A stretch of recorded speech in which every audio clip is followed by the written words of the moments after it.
Okay, super. All right. Thank you so much, everybody, for joining us. Apologies again if you were confused by the chit chat that Gid and I were having just now, but my name is Eileen Burbage. I'm the executive director here at Fertifa. We are based in London, but really hoping that we're chatting to people all across Europe, EMEA, the UK, and of course the world, given that's where we do support patients or our workplace clients, employees from coast to coast. I am joined by Dr. Gideon Lieberman, our medical director here at Fertifa. I will ask him to introduce himself in a second, but before we get going, I'll just do a couple of housekeeping points. We are here to talk about today engaging men with health benefits and how to open conversations with men that will optimize benefit spend that HR leaders, HR directors, and people leaders are hopefully investing in across their businesses. With that, in terms of this Zoom webinar, you'll note that it is anonymized, although we do have the chat window open for you to be able to chat with Gideon and myself, as well as a QA function if you have any questions that you want to pose to Gideon and myself, and you can choose to make yourself anonymous when asking a question. Please don't hesitate to do that as we're talking. Both Gideon and I, even though we love chatting with one another and we can chat everything from the Louvre to robberies to other types of crime, we do talk to one another quite regularly, and we'd much rather hear from you during this coming 45 minutes or so. So please don't hesitate to interject as we go. And also because we want to make sure that what we're talking about and covering is relevant and of interest to you first and foremost. Having said that, the session is being recorded. Like I said, if you don't want to use the anonymous function, or if you're not particularly bothered about making yourselves identifiable to us, do note that if you say anything, or if we say anything that it has any identifiable information in it, it's being recorded, although Gid and I take pains not to do that, just so you know. We will then share this recording link with people who request it after today, so do know that it might be viewed later. But having said all of that, thank you again for joining us this morning. We hope that we have a really lively conversation about this, that we will hear from all of you in case you have ideas or suggestions of what's worked for you, or what might be frustrating, or what you wanted to talk about today when wanting to engage men in your employee benefits, but particularly health benefits and well-being. With all of that as preamble, may I ask you, Gideon, to introduce yourself to all of the attendees, please? Yeah, hi. So hello everybody and good morning. Thanks, Eileen, for asking me to talk and give thoughts about men's health and how we can improve men's health in the workplace and in society. I am a gynecologist and obstetrician by training, so what do I know about men's health? Well, most of my work is around fertility and also menopause, but fertility and menopause. And obviously, a lot of fertility is male factor, looking at 100 couples, maybe 30 to 50% of them will have male factor as part of the issue. And so I got interested in men's health via fertility pathway, and obviously as a man, I'm the father of 3 sons, so I have a larger interest in men's health, and men's health rather than men's ill health. I think it's probably worth pointing out men's health. And hopefully today we're going to explore some of the differences in how men's health presents, meaning how it comes forward to doctors, why it comes forward in different ways, and possible ways that we can develop pathways and understandings to improve men's health. So I'll leave it at that, but hopefully I'm just going to try and give a sort of a bit of a medical perspective of men's health and try and frame men's health in a way of men's well-being. And there is a very important difference between men's well-being and men's health and men's ill health. And I think we're just going to explore some of these very subtle but very important differences during the conversation this morning. Super. Thank you, Gideon. So in addition to those points that you're going to talk about, which I think are really important, and hopefully lots of people will benefit from understanding a bit more of, I think we also wanted to talk more broadly as well, if we sort of zoom out a bit about why this topic is important and why it's particularly, it might seem very, very self-evident, but why it's important to engage men in benefits, particularly health benefits at work. Some of the barriers then that men might face when it does come to engaging them with the benefits, how to build, therefore, then psychological safety for men when talking about these topics, and then also practical strategies, if that's okay, as our sort of four main themes. But then, having said that, I'll just lay out then some of the framework or some framing and some color around why we thought this was an important enough topic to have a webinar about, which is relating to, why it's so important. So we know that low engagement from men with health benefits will impact health, well-being, and culture. We do know, obviously, as reflecting general society, that we have a majority of men in most workplaces over women. And so if you're not engaging with 50 or more percent of the population of the employee base within an organization on benefits, then you're not realizing or reaching those individuals for whom you're trying to support. Even beyond or before you start talking about benefits in the workplace, and Gideon, I know you'll have seen this, we know that by some measure, and I'm looking forward to your thoughts on this, by some measure, men are 33% less likely to visit a doctor. And we know that the greatest gap is for men that are between the ages of 16 and 60, i.e., when they're adults or taking those decisions for themselves. But we do know that if we're looking at particular issues, particular topics, that the difference in consultation rates is nil. And so again, I'll invite you to talk about that a bit. But we also know that if you look at women aged 20 to 40, for example, they'll visit a GP up to twice as often. Again, according to some reports, but this is what I want us to cover. But obviously, then the key point is that if men are delaying care, and if they're not improving lifestyle or making changes in order to improve their health or their general well-being, this can lead for an organization, for a company, to higher health insurance claim costs, to increased absences at work, to potentially long-term sick leave, but clearly reduce productivity and negative health outcomes, which obviously is going to impact a workplace.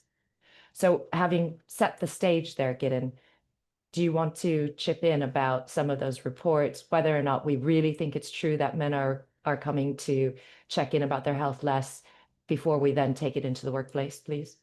Yeah, I think I'm sort of consumed by this, and I spend a lot of time trying to work out whether this is an actual real problem or if this is just something that's a narrative that we kind of fall into.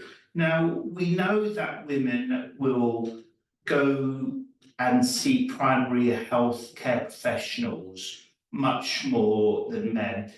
And if you think about it, that difference is mainly about reproductive healthcare issues, menstrual health, contraception, fertility, gynecological issues, which obviously are very varied, and post-reproductive health, and that's menopause.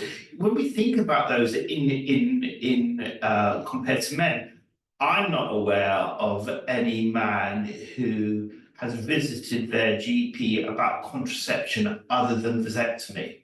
So women don't see their GPs or their primary healthcare, sexual health clinics, contraception clinics all the time.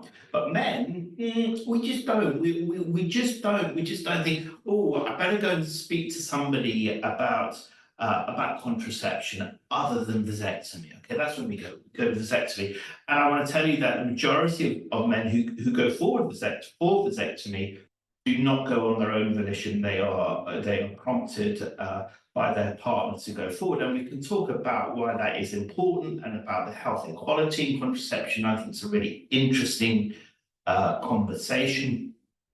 I think it's becoming more and more interesting as time goes on, and there's a resistance, a pushback to using hormonal contraception for right, for wrong. So I think this is actually going to become a bigger debate. So obviously, the chunk or the main reason that women will visit their GPs or the primary health care practitioners is over reproductive and post-reproductive issues.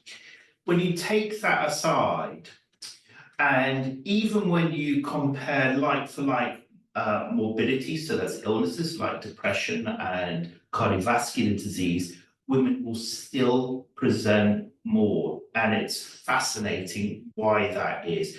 So why do women present more to their general practitioners? For lots of reasons. You know, these are social, socioeconomic, these are behavioral, these are cultural.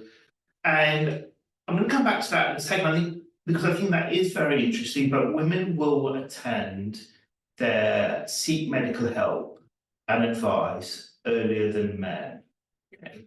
And I'm going to talk for a little bit now, but maybe we can come into how we can approach that and second about lifestyle approaches to why that happened. But the fact of the matter is, I'm going to be really clear about this, women will seek health intervention earlier than men. The question is why and how do we change that? I think it's really important to understand, do we actually need it? You know, is this, we observe a difference, but is that difference important? There's differences, but does that difference make, do we need to be concerned about that? And I think there's two, if I'm gonna get over any sort of health, big health points here, I think number one is that women tend to live less well. Okay, so women will have more health issues, so their morbidity, that means ill health, is higher than men. Okay, shouldn't be such a surprise. Okay, women's health tends to be more complex, and women tend to be more unwell than men. Okay, that is acknowledged. What isn't acknowledged or isn't spoken about as much is that men live shorter lives than women. Okay, men live shorter lives. Now, I think we just got to acknowledge those facts, and then we've got to work out how to make women live better. And there's huge pieces of work around that, how to make women's health better. And we at Fatifa, we can talk about it for a long time, about how we view that and how we package that to make women's health better so they live better. And I also think we should be concentrating on or looking at why men live shorter lives. And it's fascinating. So men will live shorter lives for all sorts of reasons, but we need to look at why that is. Okay, we really need to understand and see if we can change it. Now, we may not be able to change it, and it may just be part of our internal programming that men die earlier than women in today's world. It hasn't always been that way, let's face it, but in today's world, men live shorter lives than women. And I think both those health paradigms need to be examined. And I think that, and as Eileen and I were talking before, we need to change a bit of the narrative about men versus women, because actually health models are much more complex than that, because we need to look about the real big underpinning of health, socioeconomic factors. Poorer people, lower income people live shorter lives and lead less healthy lives, both men and women. People who are on the outsides of our community, of our mainstream community, with poorer ability to interact with our healthcare systems, live less well and live shorter. So this isn't just a gender disparity. We've got to look at the big picture. So I think there is a lot of it, and when we should just move away from some of this narrative about the very specific things about sort of mental health, prostate care, and actually look at a much bigger picture. Possibly we can explore that as we go on, and I'll just leave it there for the moment. No, thank you. That's all really, really helpful. And it's a good reminder that we shouldn't necessarily always be looking at everything with a gendered lens, although we did want to emphasize how to engage men for this session.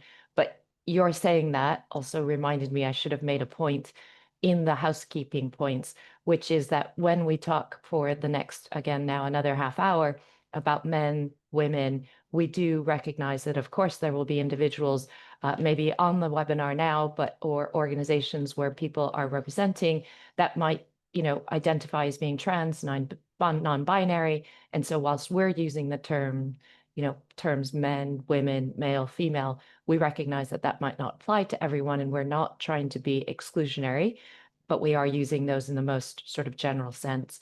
But thanks for reminding, of course, that it does go beyond even that. It also then plays into, like you said, socioeconomic class, maybe the type of workplace that we're talking about, since we are talking about employee benefits as well.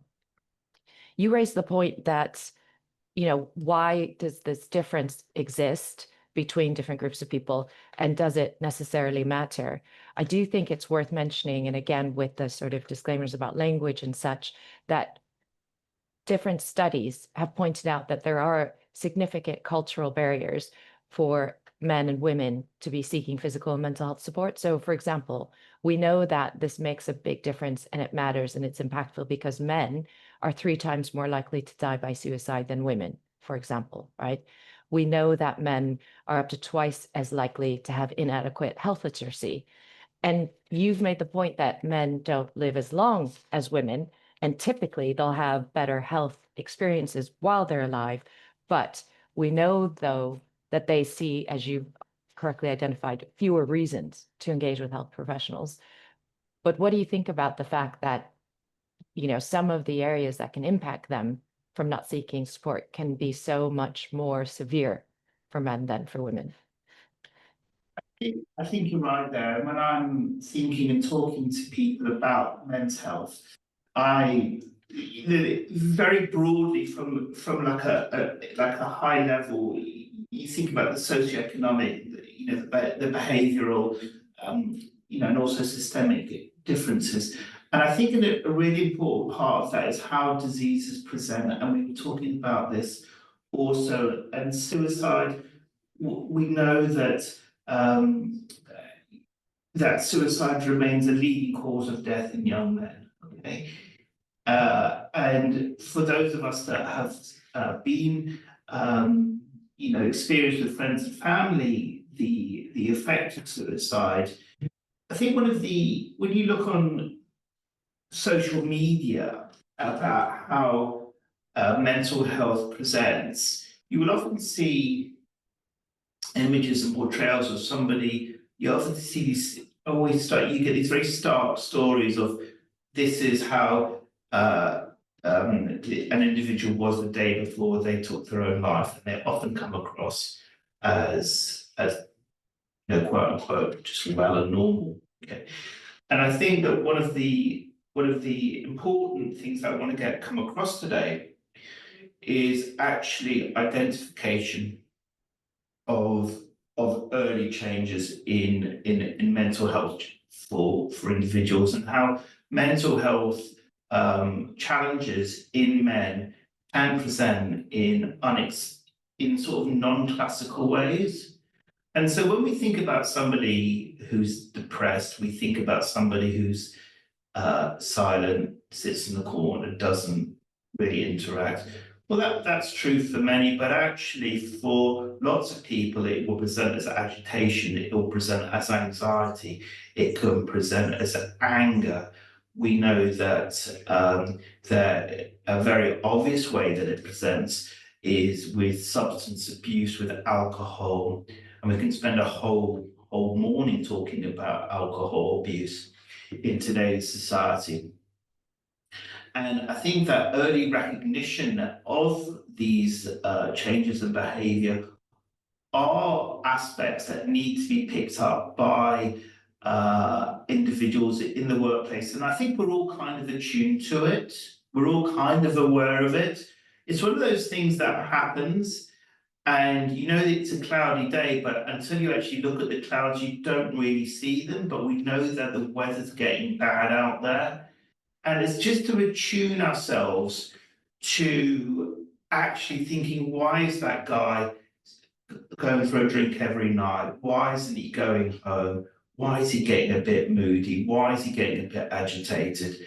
And we just need to think and just be a little bit more caring about our friends, colleagues, and people we work with, just to understand that aberrant behaviour may have an underlying mental health challenge. It's really important for us to look at that, because suicide and mental health challenges, as we all know, everybody on this call will know how frightening it can be and how much devastation it causes for the individual, the family, and the workplace. I think it's really important to get a handle of that. I think and just coming back to what the touch points that women have with healthcare is multiple, from contraception to cervical screening to mammography in later life. It's kind of just what you would do, okay? And us men don't have those same touch points. We don't get invited along for any sort of health screening until much later, and maybe not at all. Um, and so men aren't attuned to actually touching in with their GPs, because I would hope that most GPs, when they see somebody, say, well, how are you? As like an opening phrase. And we just don't get that as men. Nobody says, how are you? I'm fine. No, but how are you? How are you? And that very simple question, hi, how are you? Tell me how things are. We just don't get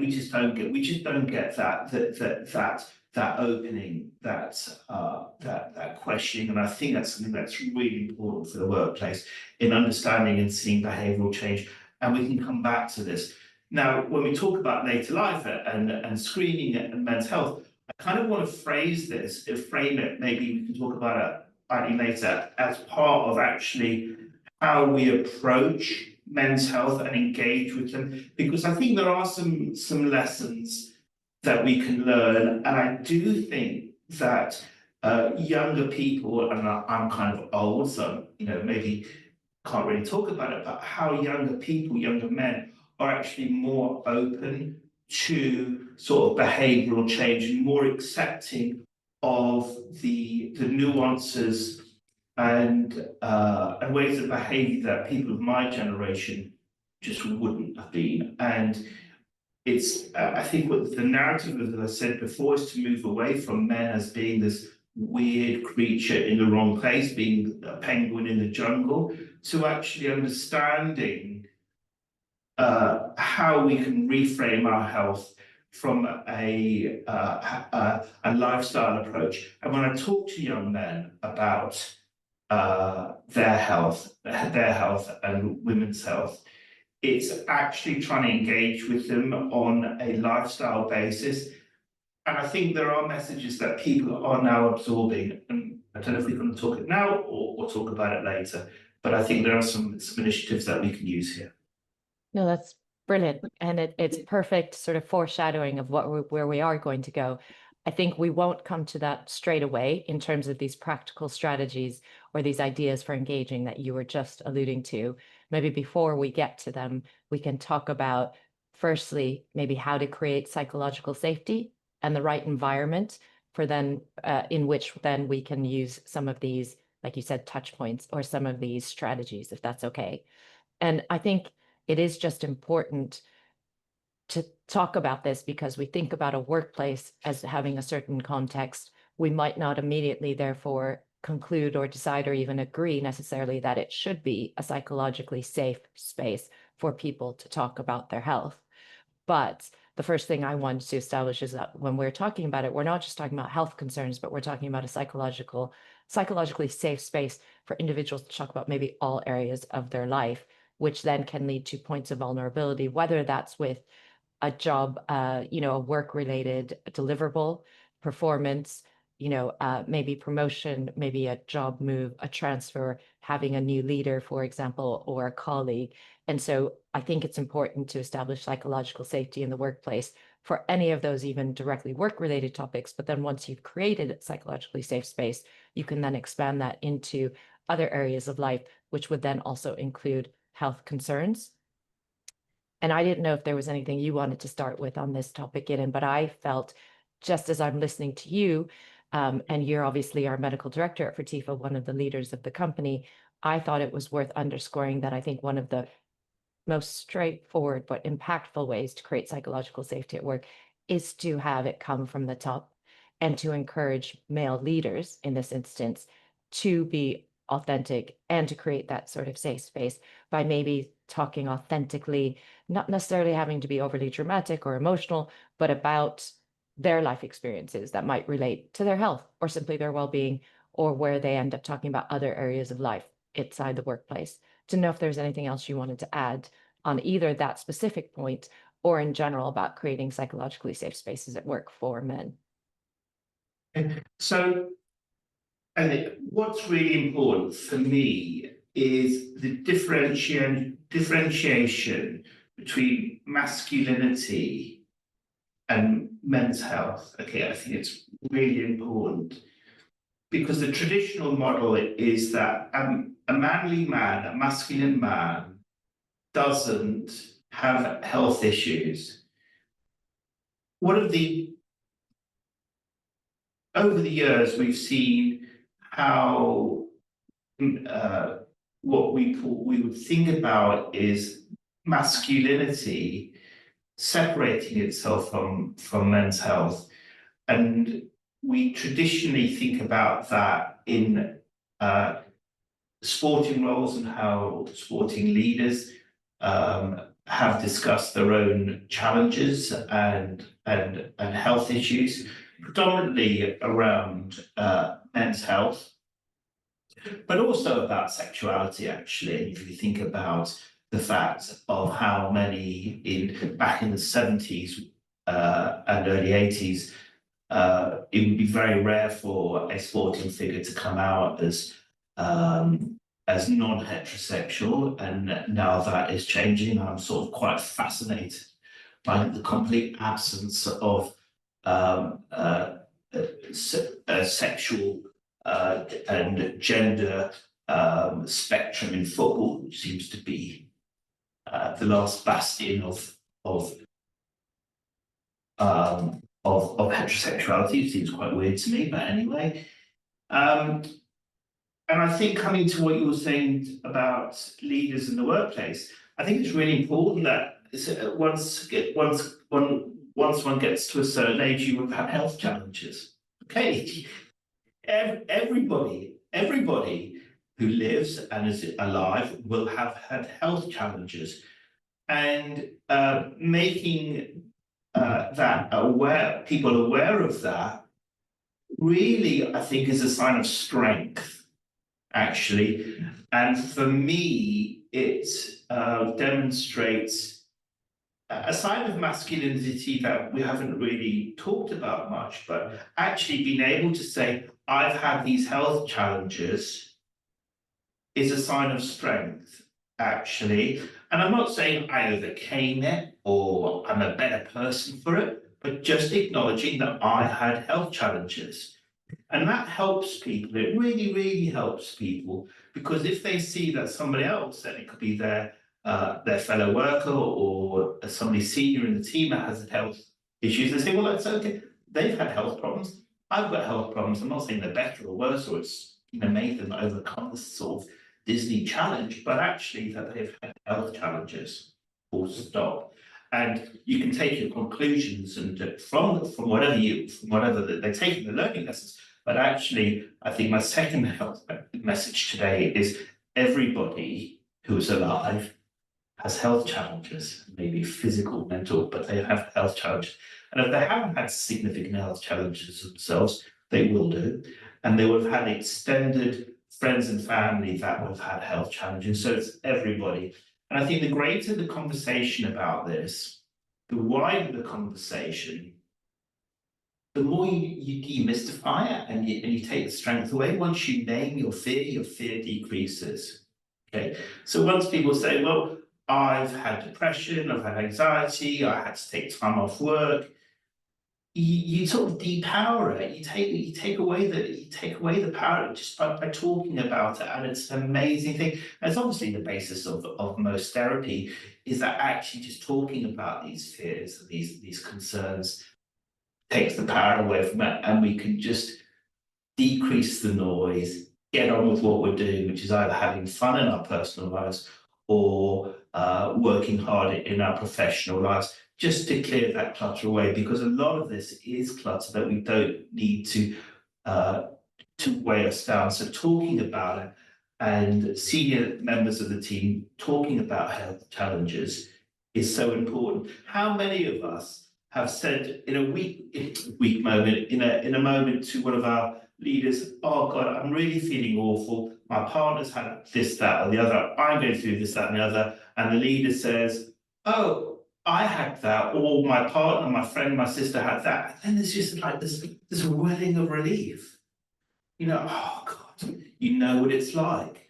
So I think talking about it really is empowering both for the person who's struggling, let's use that word, and for the person who's mentoring to say, yeah, I've been through this. It's not great. Not, and I'm better or worse, whatever, but it's not great. I think acknowledging that. So I think the second thing today is everybody has health challenges. Let's not pretend that it's always somebody else because it's us. No, I think that's great. And I'm writing that down. But of course, everyone has health challenges. And while you were speaking, I thought it was interesting because when you made the point that as we age, we'll develop even more health challenges or health issues, they just come up naturally.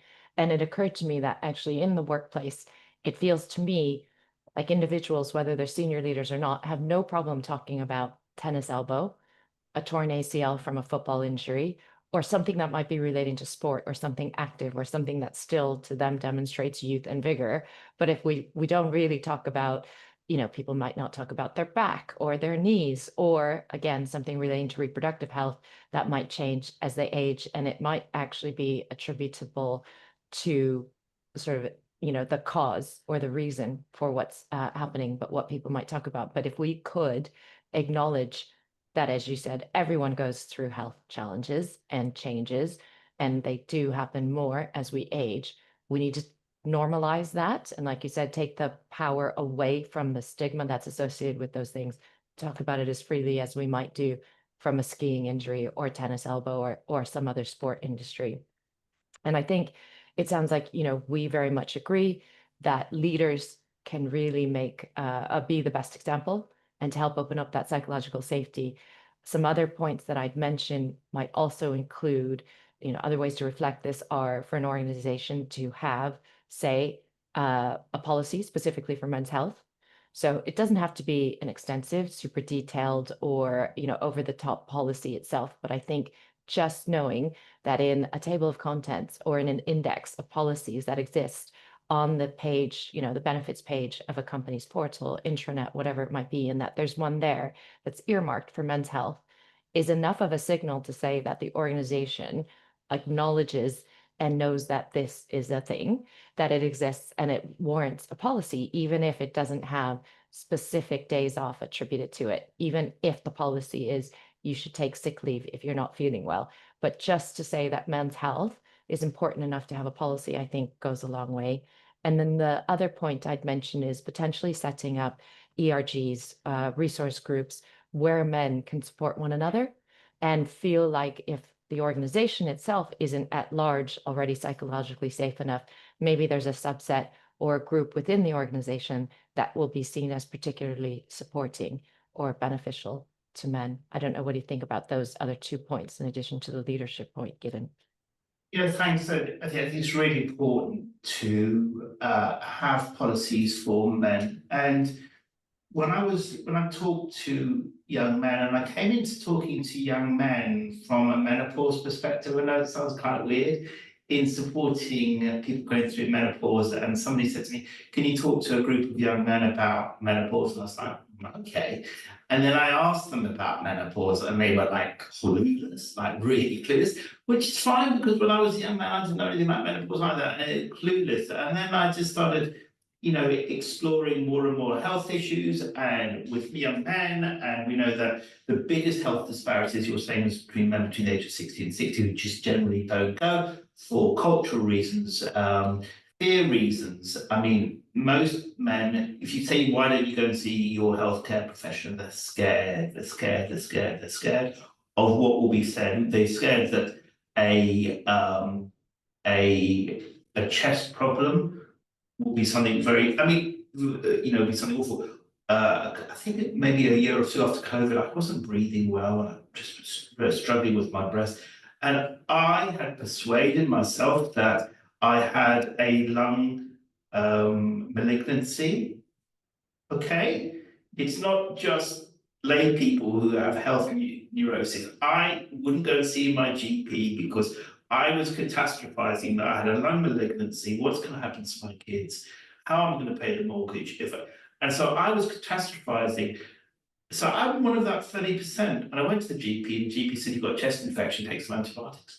So I think we all catastrophize, and men do seem to we have this high with this raised belief that actually something seriously wrong is going to be wrong with us. And so when I started exploring that, I said, why don't you go and see your GPs? We sort of had, we had the conversation that when I started reading about it, it's the same reasons that men don't go, there are cultural reasons. There's the masculine reason, we don't like to complain, okay? We are scared of what will happen. I think education is a huge problem, or lack of education. Education is not a problem. Lack of education is a huge problem because we don't educate our young men about health. I'm not saying that young women are much better educated, but because they're kind of forced to understand their biology a little bit more, there's a bit more of an understanding. We know that um, um, women have per se a lower degree of risky behavior. And then I started thinking about this more and more. And then I started looking at how we could use lifestyle approaches and lifestyle medicine to try and improve men's health. And this is where I think there is a segue into the employment world and the work world of actually how to engage men. And it sounds quite fluffy, but it's not fluffy, okay? It's really not fluffy. And we really need to concentrate on the aspects of what we call lifestyle medicine. And there's 6 things, and I really would want sort of guidelines and policies to include these when we're talking about lifestyle, talking about men's health. And when you think about it, they're pretty obvious, okay? Mental well-being, okay? How do we do that? We can do that with support groups. It can be men meeting to talk about issues in around a coffee. I hate to say it, but even in the pub, if you're going to get men to go there, they don't have to drink alcohol. With averting risky behaviour, men are much more likely, as we know, to undertake risky behaviour, however you look at it. Healthy eating, this is where I think young people are actually much more into it these days. Physical activity, we can talk about that, and that can easily be incorporated into health policies. And then there's 2 things that I think we sort of not really got our heads around at the moment, and that's healthy relationships and sleep, okay? Because we know that sleep, I think as we develop our understanding about well-being, sleep can become much more and more and more of an important thing. And this is something that people of my generation have observed that sleep patterns have worsened since increasing digitalization and screens. Okay, we never switch off as much. We used to, when I was a kid, there were lots of bookshops on every high street. Now you'd be lucky to find one, okay? And that's because we don't read as much. or we don't read as much printed material. People used to read at night, and that encouraged sleep. So I think sleep is a huge thing, and none of us sleep well. I'm including myself here. And then I think the last pillar that we just need to think about, and I think should be part of workplace policy, is thinking about relationships. And I was listening to Simon, who got a phone call the other night, and there's the thing that I'm a rock, I'm an island. That's actually wrong. It's not healthy. Human beings are social animals. We thrive on living in a society, and we need decent relationships. And so I think an important part of a health policy is encouraging good relationships, both in the workplace and at home, but just thinking about how we do that. And a simple way of doing that is through mentoring systems, buddy systems, and this can be somebody who doesn't work with you, can be in another department or somewhere. But I think having really good relationships, and actually having somebody who you're not directly involved with, is really helpful, because we're more likely to tell a secret to a stranger than to somebody that we know. So I think that the 6 aspects of lifestyle medicine should be incorporated into work policies. And it sounds a bit fluffy, but they're actually really, really important, and will lead to long-term health benefits for men and also for women. That's perfect. And it is the perfect segue, because what we wanted to cover off then, just to close out the webinar, are these practical strategies for communicating and promoting health benefits to men. But you're absolutely right then to call out reframing almost, or emphasizing these aspects of lifestyle medicine or lifestyle health. And as you say, I do think some of them are already resonating with different generations or different types and groups of men, which is really, really helpful already. I'd say in addition to those points, we'd probably want to mention, and this is, you've already made this point, everything that we're talking about is relevant to everybody, not just men. And it's important, I love what you said, to move away from thinking that men are strange creatures, or what did you say, penguins in the jungle. This is, everything that we say is actually relevant for everyone. And we should also continue to remember what you said early on about socioeconomic classes and differences and the like, and the impact on that. But first and foremost, it's important to make the benefits that are offered within a workplace, whether it's private medical, whether it's an EAP, whether it's policies, that they're easy to access and use, because the more accessible they are, the more that people can come across them. They don't have to root around to try and find them. The more that they're there and present, the more that they'll be used.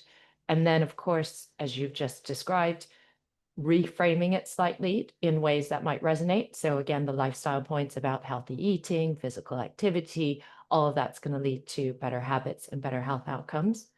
We'd also suggest using different communication channels, or using a variety of communication channels. So I think lots of great organizations and HR leaders will send communications out on emails. Some of them will just keep posting on their intranet or on Teams channels. Maybe they'll release short videos. Maybe they'll talk about them in all hands company-wide or team meetings. We would encourage to mix and match, and to almost, use a mix of all of the above and rotate through them, because we know that different people will engage and absorb information in different ways. We think that it's important then to also take advantage of awareness days. So for example, we're in the month of November. Clearly, Movember as a movement raises awareness for a lot of men's health concerns, from prostate cancer, testicular cancer, and of course, mental health. And there should be, therefore, easy opportunities to help amplify those messages of movements that are already happening external to a workplace, already bringing attention to some of these topics, and then using workplace communications to try and reinforce those. And then finally, we would suggest that potentially digital health solutions can work.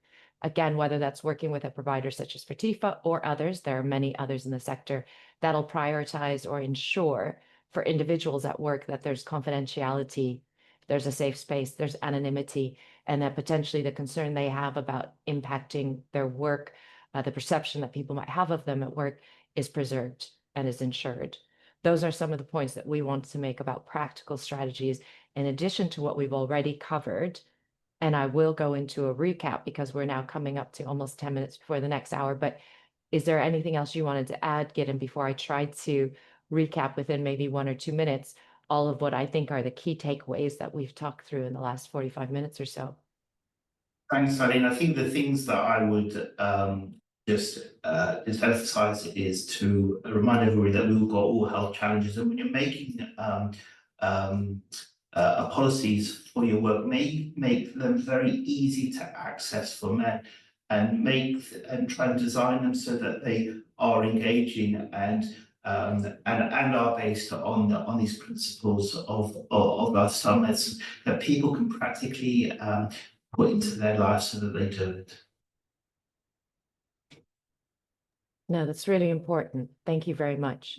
And so I think to recap some of the things we talked about, first of all, I'm going to go back to what you said, which is everybody has health issues. Everyone has health concerns.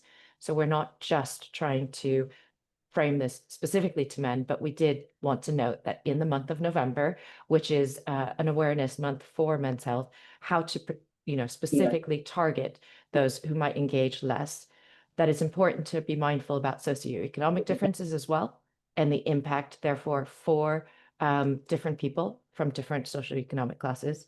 We do know that it seems like from reporting that men might seek medical support less, but as Gideon has said, they aren't strange creatures. There aren't just penguins in the jungle. This could be as a function or a consequence of the fact that men have traditionally have had fewer touch points with medical practice, with general practitioners, with doctors, and with medical advice. As Gideon helpfully reminded us, women might seek professional advice as they age because of contraception, because of cervical screening, because of other health screening that's already been put in place for women's health. Men would typically have less of that until they get to a much older age. We wanted to talk about, or we've already highlighted the fact that we think within organizations, having leaders speak with authenticity, male leaders, about their health issues, their challenges, but also what they've gone through and their experiences can be incredibly helpful. Gideon also extended this to general mentoring. It doesn't have to be a male executive, male leader, just mentoring. And then we talked about resource groups or support groups that can help, having policies in place that simply earmark what might be the case. And then, of course, framing this in ways that'll resonate more with this audience and talking about lifestyle aspects. And Gideon pointed out 6 different aspects for lifestyle medicine, which relate to mental well-being, averting risky behavior, healthy eating, physical activity, healthy relationships, and sleep. Did I get them all? Yeah, they're covering them. All right. So I think it's really important, but you raise a really good point, because those relate to and obviously have direct consequences with health and well-being. And that is what we are trying to increase awareness of, trying to maximize, the results or conversion of an uptake and optimizing of benefits that companies have already taken pains to invest in and that we're wanting men to engage with. So I'm going to also post within the chat some additional resources that might be useful if people are looking for them. We do have, for example, a men's health HR handbook that might be useful for people. We also have a men's health policy template. And so I'm just posting those in the chat now. I would also invite people, of course, to get in touch with us here at Fertifa. If there's anything that we can help with, it's enquiries@fertifa.com. For those of us or for those of you with whom we already have a relationship and we support in your workplace, you can also get in touch with us through your client services manager, of course.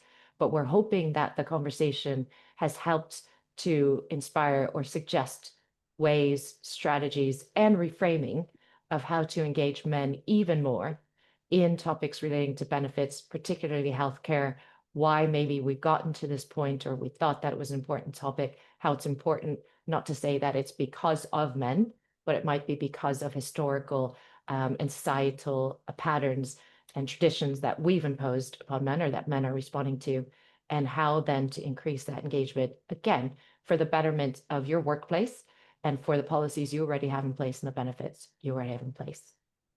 With that, unless Gideon, you wanted to have any concluding remarks, I did want to thank you, as always.